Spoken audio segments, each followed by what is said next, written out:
اللهم صل على محمد وعلى آل محمد كما صليت على إبراهيم وعلى آل إبراهيم إنك حميد مجيد. اللهم بارك على محمد وعلى آل محمد كما باركت على إبراهيم وعلى آل إبراهيم إنك حميد مجيد. يا مجيب كل سائل والصلاة والسلام على سيد الأنبياء والمرسلين وعلى آله وأصحابه وأزواجه وعلماء ملته أجمعين، أما بعد، فأعوذ بالله من الشيطان الرجيم. بسم الله الرحمن الرحيم. قال الله تبارك وتعالى في القرآن المجيد والفرقان الحميد في شأن حبيبه عليه الصلاة والتسليم: من يطع الرسول فقد أطاع الله. آمنت بالله صدق الله العظيم وصدق رسوله النبي الكريم. قال الله تبارك وتعالى في القرآن المجيد والفرقان الحميد في شأن حبيبه عليه الصلاة والتسليم: إن الله وملائكته يصلون على النبي يا أيها الذين آمنوا صلوا عليه وسلموا تسليما. الصلاة والسلام عليك يا سيدي يا رسول الله. الصلاة والسلام عليك يا سيدي يا حبيب الله. الصلاة والسلام عليك يا سيدي يا شفيع المذنبين. الصلاة والسلام عليك يا سيدي يا رحمة للعالمين. الصلاة والسلام عليك يا سيدي يا جد الحسن والحسين. مولاي صل وسلم دائما أبدا على حبيبك خير الخلق كلهم.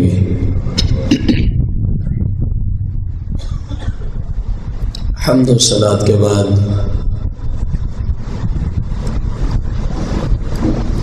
سامعین محتشم، اللہ کریم کا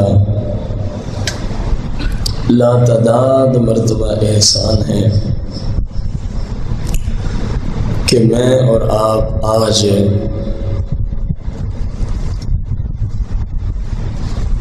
رمضان المبارک کے آخری جمعۃ المبارک میں حاضر ہیں۔ اللہ کریم اس مبارک دن کے طفیل میری، آپ کی، ہم سب کے والدین اور پوری امت مسلمہ کی بخشش و مغفرت فرمائے۔ جیسے آج کا دن نہایت ہی اہم ہے، ایسے ہی آج کا موضوع بھی نہایت ہی اہم ہے، اور اس دن کو جو مجھے یاد پڑتا ہے، ایک اور نسبت بھی ہے۔ 1947 میں جب پاکستان آزاد ہوا تھا، رات 27 کی تھی اور شب جمعہ تھی، یعنی جمعرات تھی۔ ہمارا وطن عزیز آزادی کا اس کا جو پہلا دن شروع ہوا وہ جمعۃ المبارک اور 27 رمضان المبارک سے شروع ہوا تھا۔ اس حوالے سے بھی کیونکہ آزادی ایک عظیم نعمت ہے، یہ الگ بات ہے ہماری قسمت کے ہمارے اوپر لوگ ایسے مسلط ہیں جنہوں نے آزادی کا مطلب الٹ کر دیا، یہ ایک علیحدہ بات ہے۔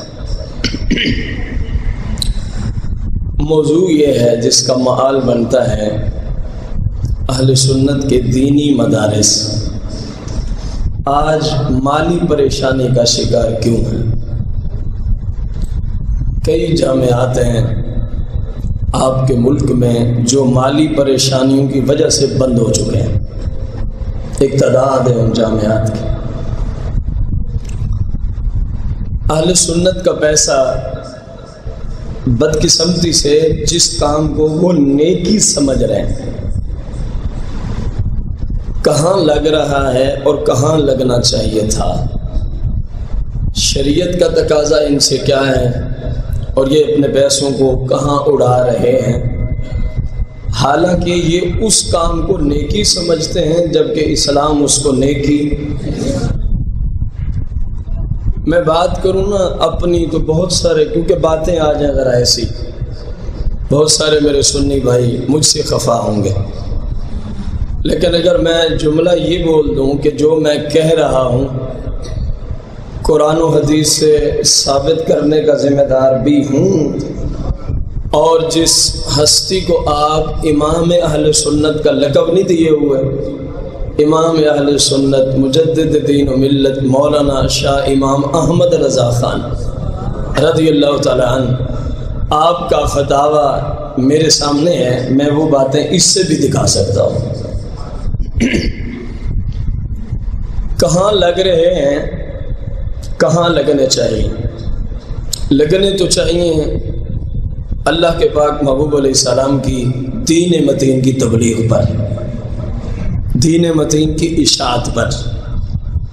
کیوں ضروری ہے؟ انشاءاللہ ہم اس کو، وقت تو نہیں ہے ظاہر ہے، کوئی 50 منٹ 55 یا 1 گھنٹہ، کوئی اتنے طویل موضوع کے سامنے یہ کچھ بھی نہیں ہے، لیکن ہم فقط اللہ کے لو تکفیر اشارہ کے تحت آج کا موضوع ذکر کر رہے ہیں کہ عقل مند کو اشارہ ہی کافی ہوتا ہے. لگتے کہاں ہیں؟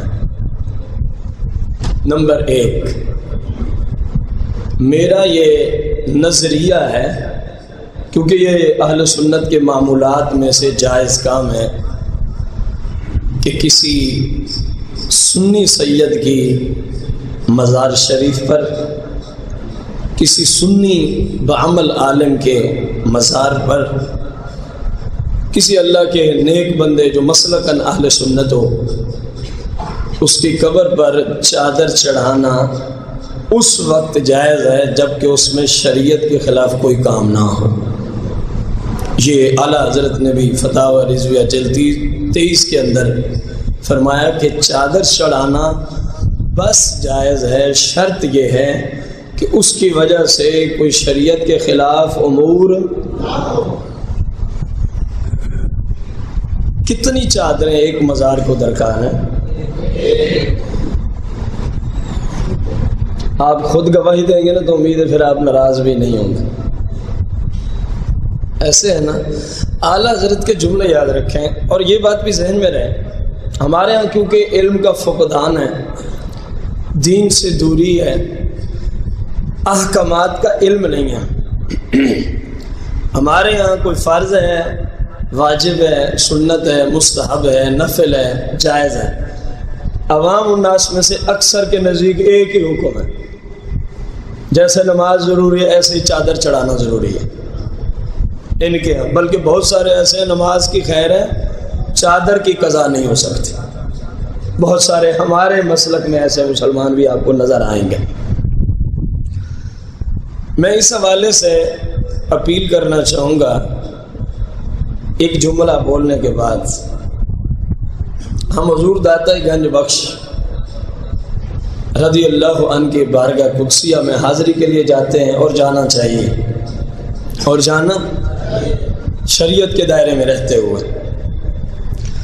آپ سے سوال ہے، حضور داتا گنج بخش خود بھی بھوکے بیٹھے ہوں، خود بھی، اور پتہ چلے کہ میرا پڑوسی بھی کیا ہے، اور آپ کے پاس کھانا صرف اتنا ہو، یا آپ کھا سکتے ہیں یا آپ کا، تو ایمانداری سے بتانا ہے کہ حضور داتا گنج بخش کو کھانا خود کھائیں گے یا بھوکے مسلمان کو دیں گے. شدید سردیاں ہوں اور آپ کے پاس صرف موٹی چادر ایک ہی ہو، آپ کو بھی ضرورت ہے اور آپ کے ساتھ کسی اور مسلمان کو بھی اس کی، تو جناب سرکار بغداد غوث اعظم رضی اللہ عنہ اس وقت چادر خود پہنے گئے یا دوسرے مسلمان کی ضرورت کو پورے کرنے؟ آپ تو اتنا اظہار کا جذبہ رکھتے ہیں، فرماتے ایک دن بھوک اور پیاس کی دین سیکھتے ہوئے یہ حالت ہو گئی تھی، دین سیکھتے ہوئے۔ آج جو کہتے ہیں دین والوں کا کیا تعلق ہے، ان کو کیا پتہ دین سرکار علیہ السلام تک کیسے پہنچا جاتا ہے، ان کو کیا پتہ طریقت کیا ہے۔ سرکار بغداد دین پڑھنے کے لیے گئے اور حالت فرماتے میری یہ ہو گئی، میں بھوک سے نڈھال ہو گیا، کوئی چیز کھانے کی نہیں، اس نیت سے دریا کی طرف چلا کہ چلو کسی نے سبزی کاٹی ہوگی، اس کے اضافی چھلکے دریا میں بہا دیے ہوں گے، وہ چلو دریا کے کنارے سے چھلکے اٹھا کے کھا کے اپنی بھوک مٹا لوں گا، دین تو سیکھنا ہے، اس کو تو میں چھوڑ نہیں سکتا۔ فرماتے جب میں دریا کے کنارے پہنچا تو اسی غرض سے پہلے اور فقراء وہاں موجود تھے، تو میں نے کہا عبد القادر تو اگرچہ بھوکا ہے لیکن یہ تجھ سے پہلے آئے ہوئے، یہ تجھ سے زیادہ بھوکے ہیں، میں اس وجہ سے پیچھے چلا گیا، ان کو پتے کھانے دے تو ویسے ہی گزارا کرتا۔ تو یقیناً وہ دوسروں کو ترجیح دیں گے اپنی ذات پر۔ یہ صرف سرکار بغداد یا شہنشاہ لاہور حضور داتا گنج بخش کی بات نہیں ہو رہی، بلکہ جتنے بھی صحیح اولیاء ہیں ان سب کی سیرت طیبہ یہی ہے، ان سب کی سیرت طیبہ۔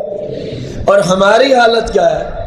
ہمارے پڑوس میں، ہمارے قریبی رشتہ داروں میں، ہمارے محلے میں ایک بندہ بیمار ہے، معیشت کی چکی میں پسا ہوا ہے، جو بندہ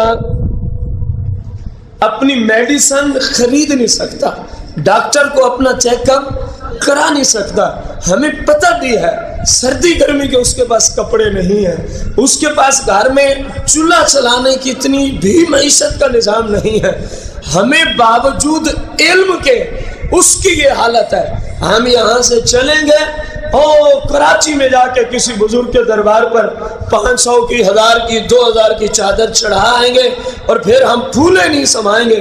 میں نے اتنے 1000 کرایہ لگا کے اتنے 1000 یا اتنے 100 کی وہاں چادر چڑھا دی ہے، میں آپ کو گارنٹی سے کہتا ہوں نہ تو رب کا ولی آپ سے راضی ہے، نہ رب کا رسول آپ سے راضی ہے، نہ اللہ عز و جل آپ سے راضی ہے، کیونکہ ضرورت ادھر تھی، ہم نے غیر ضروری کام کر دیا۔ اب یہ وہ باتیں جن پہ بہت سارے سنیوں کو تڑپا لگے، یہ وہ باتیں جن پہ بہت سارے سنیوں کو مجھ سے خفا ہونے کا موقع ملے گا، لیکن الحمدللہ علی احسانہ ہی سرکار کی شریعت کا مسلمہ قرآن میں اصول ہے کہ حق کہنے میں کسی ملامت کرنے والے کی ملامت کا لحاظ نہ رکھو، یہی مومن کی جان ہے، یہی مومن کی۔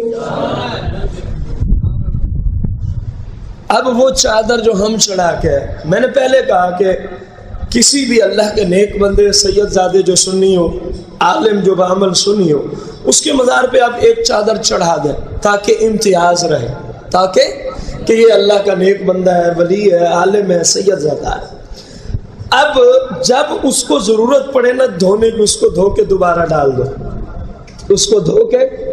جتنے بھی آپ کے مسلک کے صحیح مستند مفتی ہیں انشاءاللہ ان باتوں سے اتفاق کریں گے، کیونکہ ہے یہی تو اتفاق کیوں نہیں کریں گے، لیکن نہ تو لا علموں کی بات ہے، نہ فساق و جہال کی بات ہے، نہ وہ جو خام غوث اعظم اور ابدال اور کتب بن کے بیٹھے ہیں، ہم بات کر رہے ہیں شریعت کے ماہرین کی، شریعت کے ماہرین کی بات کر رہے ہیں۔ میرے بزرگ اور بھائیوں، اتنی تک کی فقط اجازت تھی، یہ بھی نہ کرتے تو کوئی گناہ نہیں تھا کہ ایک چادر ہو امتیاز کے لیے اور جب ضرورت پڑے اس کو دھو کے دوبارہ ڈال دیا جائے۔ اب میں آپ سے سوال کرتا ہوں، میں اپنی آنکھوں دیکھی آپ کو آنکھوں دیکھا واقعہ ذکر کرتا ہوں۔ ہم وقتاً فوقتاً اللہ کی توفیق سے، مصطفیٰ کریم کے فضل سے مختلف اولیاء کی بارگاہ میں قافلے کی صورت میں حاضری دینے جاتے ہیں، اب سب کو اس بات کا علم ہے، اور بہت سارے دوست ساتھ بھی ہوتے ہیں، جیسا کہ انشاءاللہ ان قریب ہم کوٹ مٹھن شریف میں خواجہ فرید الدین کی بارگاہ قدسیہ میں جانے والے ہیں انشاءاللہ الرحمن۔ ان قریب جیسے اللہ کو منظور ہو۔ اب ہم ملتان گئے ہوئے تھے، غالباً بہاؤالدین زکریا یا شاہ رکن عالم، ان دونوں کے ہی مزار شریف ہیں مشہور و معروف، ایک ہی جگہ اکٹھے۔ اب ذہن میں نہیں ان دونوں میں سے کس کے مزار پہ ہم کھڑے تھے۔ دو خواتین آئیں اور ساتھ ان کے ایک بچہ تھا، ہوگی عمر کوئی 12 سے 15 سال کی۔ وہاں جو کھڑا تھا جاہل شخص مزار کے اوپر جس کو مسلط کیا گیا سجادگان کی طرف سے، سجادگان کی طرف سے لوٹنے کے لیے جس کو مسلط کیا گیا، خشخشی اس کی داڑھی، فاسق و فاجر، وہ وہاں کھڑا۔ آپ آئے، آپ نے مزار شریف پہ کیا چڑھائی؟ چادر۔ آپ وہ دیکھ رہا ہے چادر چڑھانے والا ایسے آیا، دعا مانگی گیا، اس نے چادر اٹھا لی۔ اگلا بندہ آیا، اس نے چادر ڈالی، اس نے چادر۔ اب رونے کی بات، یہاں کئی باتیں ہیں، ان میں سے چند عرض کروں گا۔ وہ دو خواتین ہماری مائیں بہنیں آئیں، ان کے ساتھ ایک بچہ تھا۔ وہی چادر جو آپ یا کوئی اور زائر مزار شریف پہ ڈال گیا، مزار پہ تو ڈالنے نہیں دیتے، کہتے ہیں سائڈ پہ رکھ دو، کیونکہ مزار پہ ڈالنے کے لیے ایک کافی ہے، انہوں نے خود ڈالی ہوئی، وہ آپ کی چادر کو وہاں رکھنا ویسے ہی مزار والے کی توہین سمجھتے ہیں، کیونکہ آپ کی چادر اس انداز سے بنی ہوئی نہیں ہوتی جیسی انہوں نے ڈالی ہوئی ہے، جیسی انہوں نے کہتے ہیں ہماری چادر ہی چھپ گئی تو کام ہی خراب ہو جائے گا، سائڈ پہ ڈال دو، کوئی اوپر ڈال دے تو فوراً اتار لیتے فوراً۔ اب اس بے حس شخص نے اس چادر کو اٹھایا، وہ جو زیارت کے لیے اس بچے کے گلے میں ڈال دی۔ میں یہ منظر دیکھ رہا ہوں، اس بچے کے گلے میں ڈال دیا، اور تھوڑی دیر کے بعد کہتا ہے اس کی فیس دو۔ یہ کسی سے سنی ہوئی بات نہیں، میں نے خود دیکھا، امکان انہیں سنا۔ ان عورتوں سے کہتا ہے کیا دو؟ انہوں نے کہا بھائی کس چیز کی فیس؟ کہہ رہے آپ کے بچے کے گلے میں چادر نہیں ڈالی، آپ کے بچے کے گلے میں نے کیا ڈالی ہے؟ چادر، اس کی فیس دو۔ انہوں نے آگے سے کہا آپ کو ہم نے تو نہیں کہا کہ آپ ہمارے بچے کے گلے میں چادر ڈالیں، کہہ رہے فیس دو گی تو جان چھوٹے گی، ورنہ تمہیں پتہ نہیں ہے کیا کیا نقصانات ہو سکتے۔ اب اللہ کا کرنا ایسا ہے کہ ہم سنی جو ہے نا اولیاء سے ویسے محبت کرتے ہیں، لیکن کچھ لا علمی کے باعث ہماری محبتیں کچھ غلوب کی طرف چلی گئی ہیں۔ ہماری یہ بھی ایک محبت ہے لا علمی والی کہ غوث پاک کی 11ویں کا دودھ نہ دیا نا، کھیرنی نہ پکائی تو گائے بھینس جو ہے دودھ کی جگہ شاید خون دینا شروع کر دے گی۔ یہ محبت نہیں غوث اعظم کی، یہ اپنے ساتھ زیادتی ہے، یہ اپنے ساتھ ظلم ہے۔ غوث اعظم تو وہ ہے جو دوسروں کی مشکلات کو دور کرتے ہیں، کسی کو مشکل میں ڈالنے کے لیے تو نہیں آپ اتنی مرتبے والے۔ یہ کہتے ہیں 11ویں نہ پکائی تو رزق بند ہو جائے گا۔ اب ان کے دلوں میں کیونکہ ایسی باتیں، اور وہ کہہ رہا ہے تمہیں خبر نہیں ہے کتنے نقصان ہو سکتے، پیسے دو۔ اس نے جتنے مانگے وہ بیچاری کہتی رہی، تو کہہ رہا ہے اتنے دینے پڑیں گے۔ اس نے ان سے پیسے وہیں وصول کیے۔ میرا آپ سے سوال ہے، یہ اسلام؟ اسی چادر کو آگے بڑھا، آپ کسی بھی مزار شریف پہ گئے، چادر آپ نے خریدی دکان سے، فرض کیا 500 روپے کی، کتنے کی؟ اس کو پیچھے سے ملی ہوگی 2، 2.5 یا 300 کی، 2، 2.5 یا اکثر یہ کپڑے والے دگنا نظامی رکھتے ہیں۔ اکثر کپڑے میں کیا چلتا ہے؟ دگنا نظامی چلتا ہے۔ اب آپ نے اس سے خریدی، مزار پہ ڈال دی، آپ چلے گئے، وہی چادریں شام تک اکٹھی ہوتی ہیں، وہی چادریں شام تک کیا ہوتی ہیں؟ اکٹھی ہوتی ہیں، اور سجادگان کی طرف سے جو پل رہے ہیں، جو عیاشیاں کر رہے ہیں، جو فسق و فجور میں مبتلا ہیں، جو ہیں، میں ان کی بات کر رہا ہوں، جو صحیح ہے وہ صحیح ہے، جو جناب والا شراب تک، زنا تک، بے حیائی اور فحاشی اور یعنی کی محافل تک آپ کی انہی چادروں کے پیسوں کو استعمال کرتے ہیں۔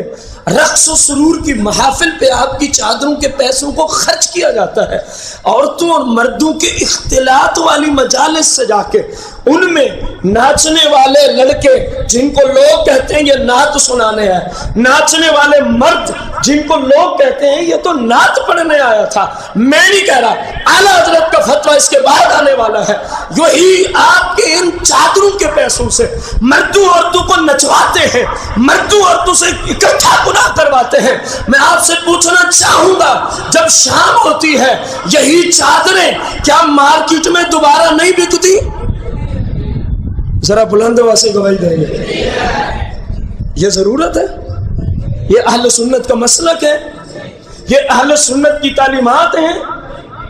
لیکن اہل سنت کا میں سمجھتا ہوں کروڑوں نہیں، سالانہ اربوں روپے کا بچت فقط انہی چادروں پہ نظر ہوتا ہے۔ کہاں لگ رہے ہیں اور کہاں خرچ رہے ہیں، موضوع یاد ہے نا؟ اور یہ سمجھ رہے ہیں ہم ثواب کما رہے ہیں، یہ سمجھ رہے ہیں ہم ثواب کما رہے ہیں۔ تیرے پیسوں سے ایک بندہ عیاشیاں کرے، تیرے پیسوں سے ایک بندہ جناب والا فسق و فجور کرے، کیا یہ تجھے ثواب کا ذریعہ نظر آتا ہے؟ آپ کہیں جی ہمیں کیا پتا، ہمیں پتا ہے، ہم پیروں سے ویسے ہی آنکھیں بند کر لیتے ہیں، اندھے ہو جاتے ہیں، یہ تو پیر صاحب ہے، لیکن شریعت نہیں آنکھیں بند کرتی، شریعت نہیں اندھی ہوتی۔ پیر صاحب تو پیر صاحب ہے، پیر صاحب تو کئی پیر بھی اکٹھے ہو جائیں تو ایک مفتی اہل سنت کی شان کو نہیں پہنچتے۔ شریعت تو مفتیوں کو معاف نہیں کرتی قبلہ، شریعت تو مفتی کی سیرت سے اندھی نہیں ہوتی، آنکھیں نہیں بند کرتی۔ شریعت تو ایک ہی کہتی ہے جو قانون ہے مصطفیٰ کا وہ تمام مسلمانوں کے لیے یکساں لاگو ہوتا ہے، تمام مسلمانوں کے لیے۔ تو ان چادروں پہ اہل سنت کے سالانہ کتنے ارب روپے لگتے ہوں گے، اور ان سے مسلک کو، سرکار کے دین کو، آپ کی دین کی تبلیغ کو، آپ کی دین کی اشاعت کو، سوال ہے کتنا فائدہ ہوتا ہے؟ بولتے نہیں۔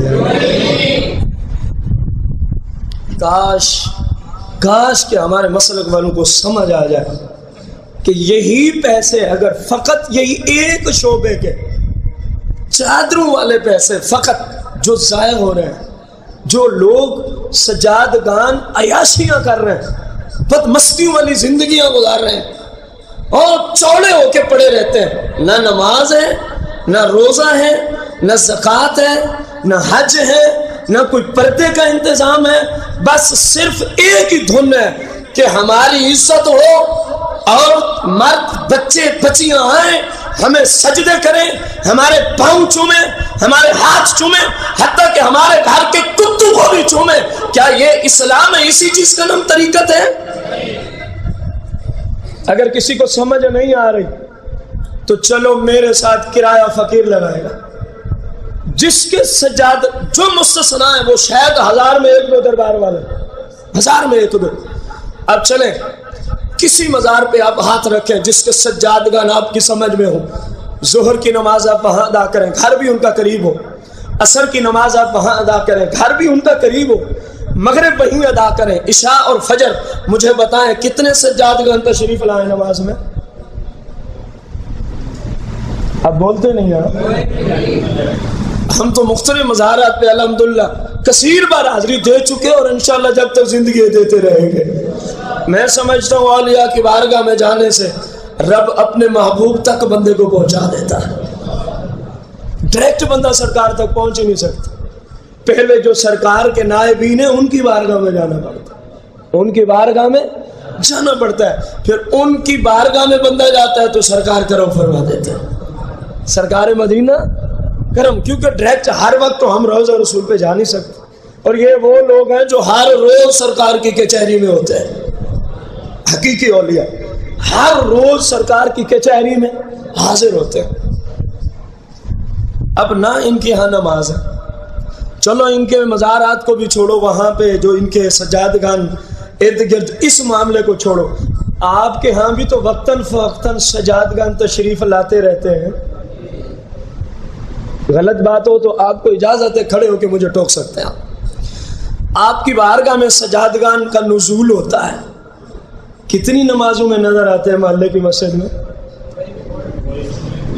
آپ حق بات سے کتراتے کیوں ہیں؟ ہم کو کسی کو گالیاں دینے بیٹھے؟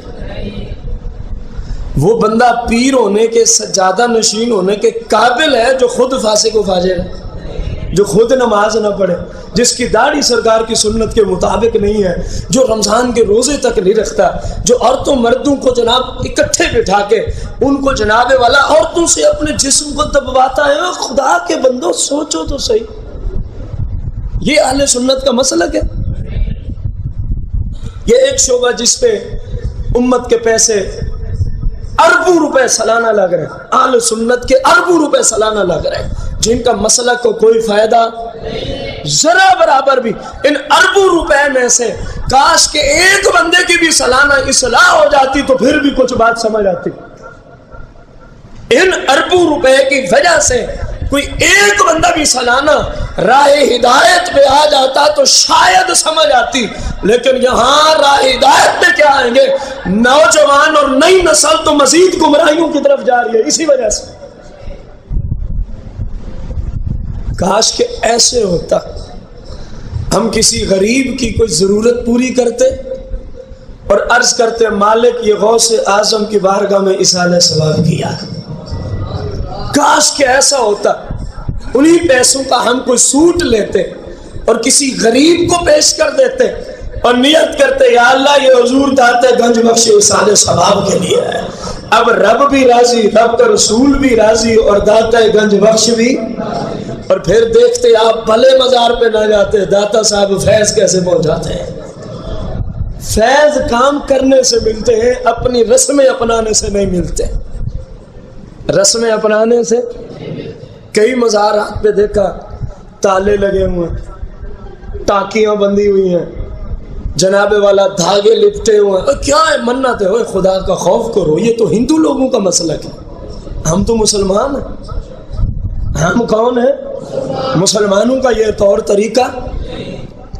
دوسرا، جہاں پہ اہل سنت نیکی سمجھ کے اپنا شاید خربوں روپے سالانہ خرچتے ہیں، اس میں تو اربوں تھے، اس میں خربوں، وہ ہیں زمانہ کے فساق و فجار، گانے باجے کی طرز پہ داڑھی منڈے، داڑھی کترے، ایک مٹھی سے کم کروانے والے، اور سٹیجوں پہ ناچ ناچ کے ان نفوس قدسیہ کا نام لے لے کے اہل سنت کی جیبوں کو خالی کرنے والے اور والیاں، والے اور والیاں، یہ مروجہ اس وقت کے جو اپنے آپ کو کہتے ہیں نعت خان، ان پہ اہل سنت کے خربوں روپے سالانہ برباد ہو رہے۔ کتنے روپے؟ اربوں نہیں قبلہ، خربوں، شاید اس سے بھی معاملہ تجاوز کر جاتا ہوں۔ غلط تو نہیں کہہ رہا۔ اب ہوتا کیا؟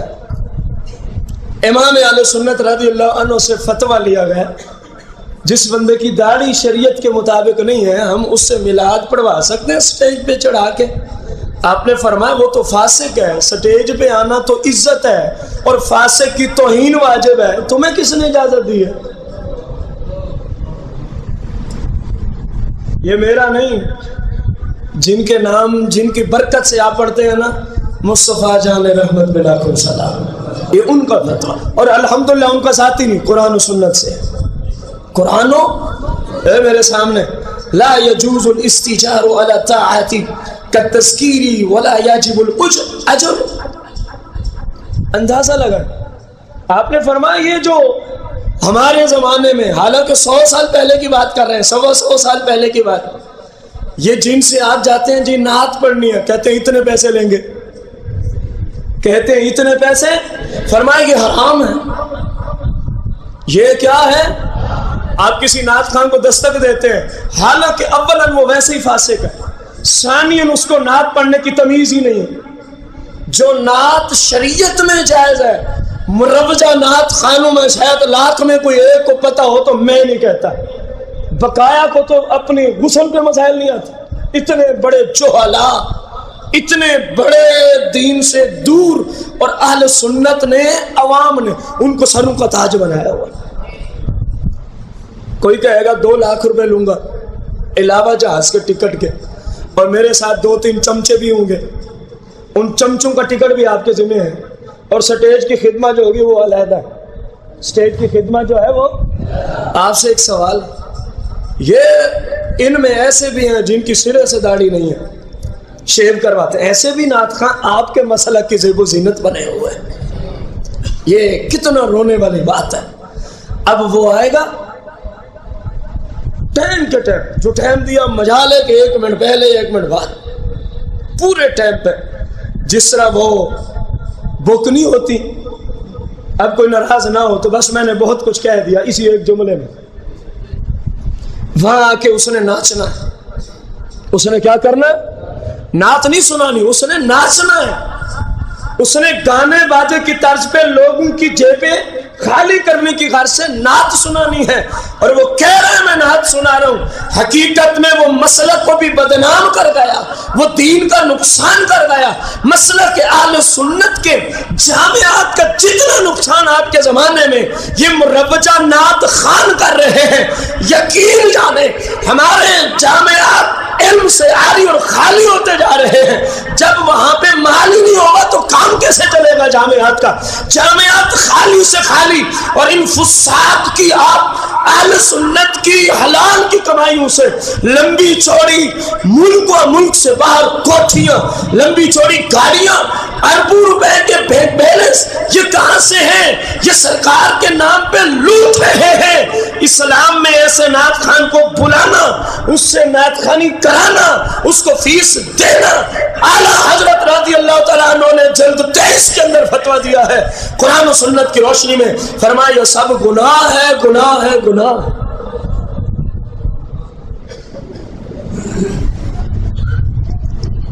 ایک ایک رات میں کتنے لاکھ روپے لگتے ہیں. ہم نے جی میلاد کی محفل کرائی ہے، ایک ہی رات میں 50 لاکھ روپے کا خرچہ دیا. مبارک ہو. پھر کل 50 لاکھ میں سے ایک ایک پیسے کا رب کو حساب بھی دینا ہوگا کہ کس کام پہ خرچ ہوا. یہ مروجہ جو نعت خان، مروجہ یا وہ مولوی عالم تو ان کو نہیں کہیں گے جو پہلے کہتے اتنے پیسے لیں گے پھر آئیں گے. اعلیٰ حضرت قرآن و حدیث سے ثابت فرما رہے ہیں شریعت میں اس کی اجازت نہ یہ طے کرنے کی اجازت ہے، نہ اس کو دینے کی اجازت ہے، نہ اس کو دینے کی اجازت ہے. پھر آپ سے پوچھا گیا ہمارے زمانہ میں لوگ چھوکروں کو سٹیج پہ کھڑے کر دیتے. یہ جملے لکھو، چھوکرے لڑکے مرد خوبصورت جن کی داڑھی پوری نہیں لیکن شکل و صورت کیسی ہے؟ خوبصورت ہے. حضور وہ تو اکثر نعتیں بھی گانے باجے کی طرز پہ سناتے ہیں، تو کیا ان کو بلانا، ان سے نعت پڑھوانا، ان کو بک کرنا، جتنے وہ مانگے اتنے دینا، یہ حضور جائز ہے؟ اعلیٰ حضرت رضی اللہ تعالی عنہ نے فرمایا یہ حرام ہے. یہ کیا ہے؟ بولو. مسئلہ یاد رکھنا، فی نفس ہی نعت عظیم عبادت، فی نفس ہی میلاد شریف پڑھنا عظیم. شرط یہ ہے کہ طریقہ شریعت والا ہو، شرط یہ ہے کہ طریقہ شریعت والا ہو. اب آپ نے آگے روایت نقل کی، فرمایا او بھائیو تمہیں کیا ہو گیا ہے؟ ایسا مرد خوبصورت لڑکا جسے تم میلاد کے لیے سٹیجوں پہ نچواتے ہو، فرمایا اس کا تو حکم شریعت میں عورتوں والا ہے.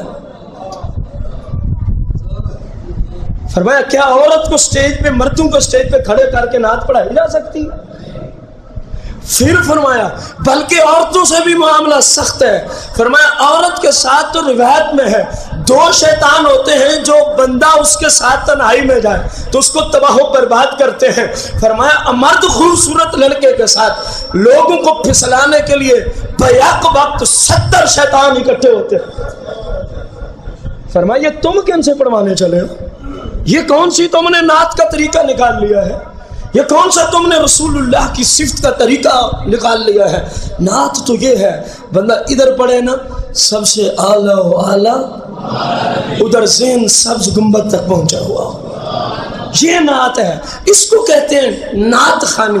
اور یہاں ذہن کہاں ہوتا ہے لوگوں کی؟ بلکہ پڑھنے سے پہلے سسٹم وہاں پہنچے ہوتے ہیں. اتنے پیسے ہیں، جب آپ کسی سے بات کرتے اتنے پیسے ہیں.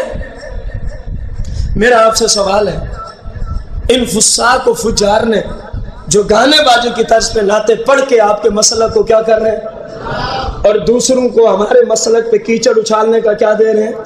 موقع دے رہے ہیں۔ آپ سے سوال ہے، کھروں روپے سالانہ اہل سنت کے بجٹ میں سے ان پہ خرچ ہوتے ہیں، مسلک کا کتنا کام ہوتا ہے؟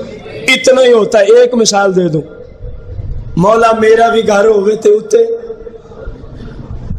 المدنی میں کہوں گا لتنا دی چاہوں میں تیرے ہوتے، یہ آپ کے مسلک کو فائدہ پہنچ رہا ہے۔ جب آپ کے سٹیج سے ہی اہل تشیع کے شاعر کو سامنے رکھا جائے گا، بتائیں آپ کا مسلک عروج پائے گا نا؟ یہ وہ منقبت ہے جس پہ اہل سنت ناچ رہے، مجمع والے بھی، میں نے خود یہ دیکھا۔ وہ فاسق و فاجر پڑھنے لگا، پاک پتن کا ایک فاسق و فاجر ہے، وہ بہت بڑا آج کل لوٹنے والا ہے نعت کی دنیا، وہ پڑھنے لگا اور آگے میں نے دیکھا لوگ ناچنا شروع ہو گئے، بالکل ناچنے والی کیفیت ہے۔ اللہ تعالیٰ رحم کرے اس عالم پہ جو مجلس میں بیٹھے تھے، وہ فوراً اٹھا کہا چپ کر، یہ جہاد اکبر ہے۔ ایک بندے کے پاس مائک بھی ہے، سٹیج بھی ہے اور شہرت بھی ہے، جھوٹی شہرت، اور بندہ اللہ کی رضا کے لیے مسلک اہل سنت کی پاسبانی کرتے ہو کہ چپ کرو، یہ ہمارا مسلک نہیں ہے، یہ کچھ سکھا کے جاتے ہیں۔ اربوں روپے خرچ ہوئے اور سکھا کے گئے جہالت، اربوں روپے خرچ ہوئے اور سکھا کے گئے بدعات، اربوں روپے خرچ ہوئے مسلک اہل سنت کے اور سکھا کے گئے خلاف شرع، خلاف سنت، خلاف سیرت امور۔ اسلام میں اس کی گنجائش میلاد پڑھوائیں، ایسے عالم مستند جہل بندے سے میلاد پڑھانا، درس کرانا حرام ہے۔ مستند عالم دین کو بلائیں، ایسا جس کو کہیں تو وہ کہے انشاءاللہ زندگی ہوئی تو پہنچ جائیں گے، بس کوئی شرط نہ ہو، کوئی موقع مکا، کیونکہ موقع مکا کی اجازت اسلام میں نہیں ہے، اسلام میں اجازت نہیں ہے، اور پھر وہ آئے آپ کو قرآن و حدیث سنائے۔ یہ ہے مسلک کا کام، یہ ہے میلاد مصطفیٰ۔ نعت خواں مولانا ہے، پہلے دیکھیں باشرہ اور غور کریں، اس کی سیرت کو جانچیں، پڑتالیں، کیا نمازی ہے، روزے رکھتا ہے، جتنے تک ممکن ہو۔ جیسے رشتہ لینے جاتے ہیں تو پورے محلے والوں سے پوچھتے ہیں، ادھر سمجھ آتی ہے تو ادھر کیوں نہیں آتی؟ کہنا ہی مشکل کام ہے، وہ مشکل نہیں لگتا تو یہ کیوں لگتا ہے؟ وہ تو ایک بندے کا مسئلہ ہے، یہ مسئلہ کہ اہل سنت کی عزت اور وقار کا مسئلہ ہے۔ جو نہ پیسے مانگے نہ فاسق و فاجر ہو، اس کو سٹیج پہ لیں، پھر جب اس کی زبان سے جملے نکلیں گے نا، وہ سوئے لال ہزار پھرتے ہیں، تو پھر آنکھیں بھی بہہ پڑیں گی، پھر آنکھیں بھی۔ جو بک کے آیا ہے اس کی نعت خوانی سے کیا سوز ملے گا؟ نہیں جی، حضرت حسان کی سنت ہے، حضرت حسان بکتے تھے؟ تمہاری طرح گانے بازوں کی طرز پہ نعتیں پڑھتے تھے؟ تمہاری طرح فاسق و فاجر تھے معاذ اللہ؟ یا خلاف شرع وہ اشعار پڑھتے تھے جو مسلک کے خلاف ہوتے؟ اے حضرت حسان جیسا نعت خواں تو پوری امت میں کوئی پیدا ہی نہیں ہو سکتا، جس کو میرے آقا فرماتے حسان ذرا کھڑے ہو نا، میری شان تو بیان کر۔ حسان کی سیرت پہ آ جاؤ تو ہم تمہارے سائے کو بھی سلام کریں گے۔ ثنا خان ایسا ہونا چاہیے، ثنا خان ایسا ہونا چاہیے، اعلیٰ حضرت جیسا ثنا خان ہونا چاہیے۔ بندے کسی نے کہا نا حضور آپ بڑی اچھی شعر و شاعری کرتے ہیں، کسی امیر بندے کا بھی کوئی قصیدہ، اس کی شان میں بھی کچھ فرمایا، یہ کون سی بات کر دی ہے؟ تو ہم درویش بندے ہیں، فقیر بندے ہیں، ہمارا تو سسٹم ہی سارا مصطفیٰ کریم سے ہے، ہمارا تو سسٹم سارا مصطفیٰ کریم سے ہے۔ کروں مدح اہل دول رضا، پڑے اس بلا میں میری بلا، میں گدا ہوں اپنے کریم کا، میرا دین پہرائے نہ نہیں، میرا دین یہ کوئی پیسوں پہ بکنے والا رضا نہیں ہے کہ جیسے تم چاہو یہ ویسے چلے۔ فرمایا میں تو بس اپنے محبوب کا ہی غلام ہوں، میں کسی امیر کبیر شخص کے مناقب سٹیج پہ بیان نہیں کر سکتا، یہاں اللہ کا رسول اور اللہ کے رسول کے نائبین کی بات ہوگی۔ دو اور تیسرے کی طرف صرف اشارہ ہے، وقت نہیں رہا میرے پاس۔ 12 ربیع الاول شریف جب تشریف لاتا ہے، سرکار کی آمد کی خوشی کرنا بہت بڑی عبادت ہے۔ اپنے گھر میں چراغاں کریں، جھنڈے لگائیں، لیکن سوال ہے یہ جو بت بن رہے ہیں آج کل، مختلف پتلیاں بناتے ہیں، یہ جی میلاد کی خوشی ہو رہی ہے اور میلاد کی خوشی میں بھنگڑے ڈالتے ہیں، میلاد کی خوشی میں ناچتے ہیں، میلاد کی خوشی میں ڈھول بجاتے ہیں، میلاد کی خوشی میں گانے باجے، اور وہ چھوکرے جن کی بات ابھی اعلیٰ حضرت سے ہم کر کے آئے ہیں، ان کو جناب کہاں کہاں سے ان کی آوازوں کو مختلف انداز سے عروج دے کے ان کو چلا کے اور خود ناچنا، اور اللہ تعالیٰ معاف کرے جو اس وقت اہل سنت اس معاملے میں خلاف شرع امور میں پہنچ گئے ہیں، میرے بھائیوں مستقبل میں شاید یہ بہت بڑا فتنہ بن سکتا ہے اگر آج علماء نے اس پر، اگر مسئلہ کے حقہ علماء نے آج امت کو اس مسئلے پہ نہ سمجھایا، ممکن ہے آنے والی نسلیں اسی بدعات میں گر جائیں گے۔ کروڑوں روپے ان غلط امور پہ ہمارے میلاد کے موقع خرچ ہو رہے، حالانکہ خوشی تھی، نماز پڑھو، سرکار کی بارگاہ میں بھیجو، روزہ رکھو، سوار سے آپ کہیں گے یہ بھی کوئی خوشی کا انداز ہے، یہ میں نے نہیں دیا، میرے آقا نے خود عطا فرمایا۔ ہر سوار کو آپ روزہ رکھتے تھے، پوچھا گیا کیوں؟ فرمایا اپنی ولادت کی خوشی مناتے ہیں۔ اب بتاؤ یہ خوشی ہے کہ نہیں ہے؟ اصل خوشی ہے یہی، اصل خوشی ہے یہ وہ امور ہیں جو خلاف شرع ہے، لوگ نیکیاں سمجھتے ہیں، تو خرچنے کہاں چاہیے؟ اہل سنت کے جامعات پر، اور مسلمان جو ضرورت مند ہیں، غریب ہیں، ان کی غربت، ان کی ضرورت کو پورا کرنے پہ جب بندہ اپنا مال خرچتا ہے تو پھر اللہ کریم بھی راضی اور اللہ کے پیارے محبوب بھی راضی ہو جاتے ہیں۔ ایک نعت خواں رات کو آیا، 50,000 یہ کم از کم فیس کہہ رہا ہوں، اس کو ملا ایڈوانس، اور جو سٹیج پہ ہوا 30 40 50 لاکھ روپیہ لے کے چلا گیا۔ ایک مدرس جو پورا مہینہ آپ کی اہل سنت کی نسل کو قرآن، حدیث، فقہ اور مختلف علوم شریعت کے سکھاتا ہے، مہینے کے بعد اس کو پتہ کتنا وظیفہ ملتا ہے؟ آپ حیران ہو جائیں گے، اتنے امیر ہوتے ہیں علماء، بعمل علماء، 5,000 روپے، جو آپ کے ایک بچے کی شاید اکیڈمی کی ٹیوشن فیس بھی نہیں بنتی، وہ پورا مہینہ کمائے۔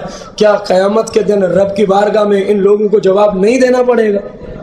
جو پورا مہینہ دن رات، کیا پتا ان کو جس نے بخاری پڑھی نہیں ہے کہ بخاری پڑھانے کے لیے کیا کیا درکار ہے، کیا پتا اس کو جو ترجمہ تفسیر جانتا ہی نہیں ہے کہ ترجمہ تفسیر پڑھانے کے لیے کن کن مراحل سے گزر کے آنا پڑتا ہے، کیا پتا اس کو جس نے فقہ کی فات تک کو نہیں دیکھا کہ فقہ سمجھانے کے لیے، فتوے دینے کے لیے کتنی مشکلات سے سامنا ہوتا ہے۔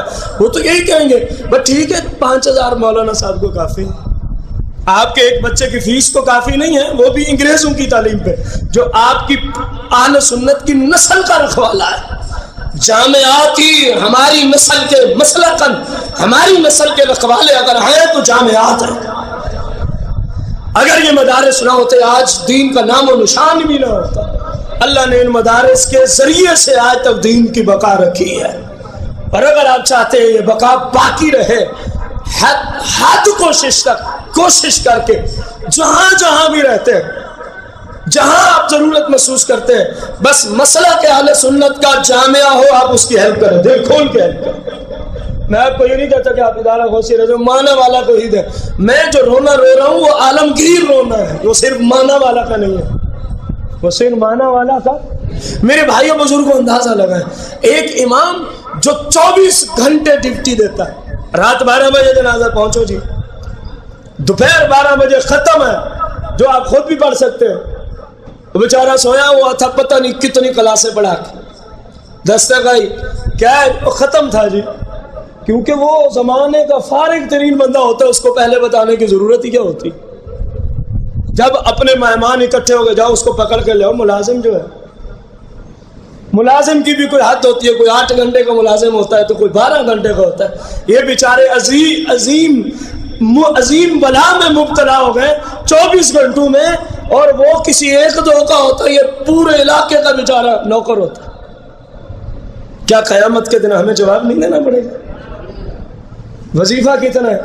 اور کوئی نہیں، 7,000 اتنا وظیفہ دے رہے ہیں، اور کیا کر؟ اس کے اگر 2 بچے ہوں، اس نے 2 کلو دودھ لینا ہو تو 7,000 آپ کا کیا کرے گا؟ نہیں مولانا صاحب کے بچوں کو دودھ کی ضرورت نہیں ہوتی، وہ ہمارے بچوں کو ضرورت ہے۔ 14, 15, 1600 روپے کا ایک من آٹا آتا ہے، وہ کون سی کو روٹی کھاتے ہیں؟ گھی کہاں تک پہنچا ہے، فلاں، ان کو ضرورت ہی نہیں۔ یہ مہنگائی امام، مدرس، مؤذن، خطیب، مبلغ، ان کے علاوہ کے لیے یہ تو مستثنا ہے، کیونکہ فرشتے نہ کھاتے نہ پیتے۔ کتنا تضاد ہے ان کی حالت کے ہے، اور معاشرے والے میں مختلف لطیفے ہیں، سب سے زیادہ کھاتے یہی، اندازہ لگا۔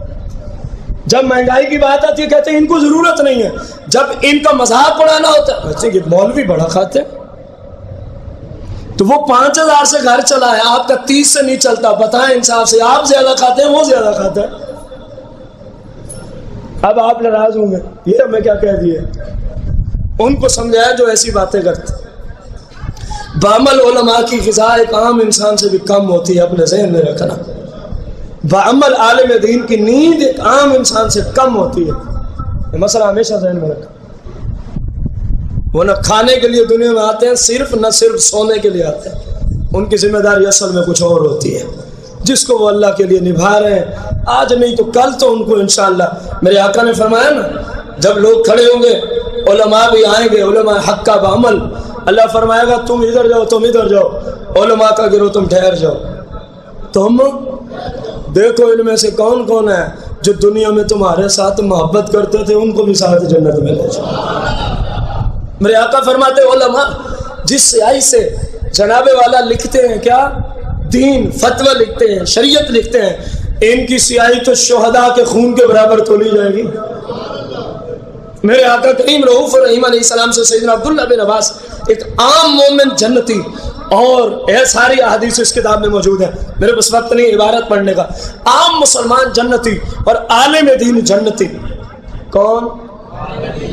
عالم دین جنتی کے جو درجات ہیں جنت میں، ان میں پتہ ہے کتنے 100 درجات کا فاصلہ ہوگا، اور ہر درجہ پتہ ہے کتنا لمبا اور چوڑا ہے، کتنا لمبا اور چوڑا ہے۔ سیدنا عبداللہ بن عباس رضی اللہ تعالی عنہ فرماتے ہیں کہ علماء کی شان یہ ہے، اللہ کریم نے ان کو اس شان سے نوازا ہے کہ کم و بیش 700 درجات کا فاصلہ ہوگا، اور ہر درجہ دوسرے درجے تک 500 سال کی مسافت رفتہ ہوگا، اور ہم جو ان کے ساتھ حالت کیے ہوئے ہیں وہ کسی سے پوشیدہ۔ بعمل کی بات ہے، بے عمل تو ویسے ہی لوٹ رہے ہیں مختلف اندازوں سے، یہ پس رہے ہیں بعمل لوگ، پس رہے ہیں بعمل لوگ۔ خدا را رسول اللہ کی حدیث مبارکہ سنو، فرمایا اللہ تعالیٰ اس بندے کو سرسبز و شاداب رکھے جو میری دین کی بات سنے اور آگے پہنچا دے۔ اب آپ کہیں گے ہم ویسے ہی پہنچا دیں گے، عالم کے بغیر آپ کیسے پہنچا سکتے ہیں؟ عالم ہوگا، جامعات ہوں گے تو آپ کی نسل علم کی طرف آئے گی، آئے گی کہ نہیں آئے گی؟ آپ اپنے ادارے کی مثال لے لیں، محلے کی مثال لے لیں، آپ کے ادارہ میں جب تک مدرسہ نہیں تھا، جب تک مدرسہ، محلے والوں کا علم آپ کے سامنے تھا، اور جب سے مدرسہ بنا، اب میں آپ کو عرض کروں، آپ سوال لیں، دورہ بخاری کا طالب علم آپ کے سوال کا جواب دے گا۔ یہ صرف اس ادارے کی بات نہیں ہو رہی، جہاں جہاں بھی سرکار کی حدیث، سرکار کی شریعت پڑھائی جا رہی ہے، وہاں وہاں یہ جملہ فٹ ہوتا ہے، صرف یہاں کی بات نہیں ہو رہی۔ اب ان اداروں کو چلانا کیسے ہے؟ چلو ان کو تو ضرورت نہیں، کھانے کی بھی پینے کی بھی مہنگائی ان کے لیے نہیں ہے، ان کو چھوڑ دو، ان کا کوئی پریشان حال نہ ہو تب بھی خیر ہے، کیونکہ سرکار نے جو فرمایا ہے، جو اللہ کی رضا کے لیے دین پڑھے اور پڑھائے، میرا رب اس کو وہاں سے روزی پہنچائے گا، اس کا وہاں گمان بھی نہیں ہوگا۔ یہ وجہ ہے کہ 5000 سے بھی ان کا گھر چل جاتا، 8000 سے بھی ان کا گھر، 10 اور 12 15 سے بھی ان کا گھر، جبکہ عام بندہ تو سوچ ہی سکتا ہے اس مہنگائی کے دور میں، ایسا ہے کہ نہیں؟ تو جب آپ جامعات کے ساتھ تعامل کریں گے، وہاں جو دین پڑھایا جائے گا، وہ حدیث اللہ اس کو سرسبز و شاداب رکھے، تو آپ اس کے معامل بنے کہ نہ بنے۔ اور پھر آقا کی حدیث مبارکہ جو نیکی پر دلالت کرے، نیکی کے کام کرنے میں معاون بن جائے. وہ جیسا کام والوں کو اللہ اجر دیتا ہے، جو معاون ہوتا ہے اس کو بھی ویسا ہی اجر عطا فرماتا ہے. اس کو بھی ویسا ہی. خدا کا خوف کرو، خدا کا خوف کرو. اپنی حلال اور خون پسینے کی جو کمائی ہے ایسی جگہ پہ لگاؤ کہ روپیہ ایک لگاؤ اللہ کی راہ میں، جب قیامت کو رب ثواب دے تو رب کے محبوب فرماتے ہیں بخاری میں وہ پہاڑ سے بھی زیادہ ہوگا. آپ کا پیسہ دین کے کاموں پہ، دین کی اشاعت پہ، جامعات اہل سنت پہ خرچ ہونا چاہیے. جو غریب غربا مساکین لوگ ہیں ان کی ضرورت پہ، ان کے کپڑوں پہ، ان کے علاج معالجے پہ، اور جو ان کی ضرورت ہے اس پہ خرچ ہونا چاہیے. یقین جانیں یہ وہ چیزیں ہیں جن کی وجہ سے رب روحانیت کے باب کھول دیتا ہے. ان کے بغیر ممکن ہی نہیں ہے، ان کے بغیر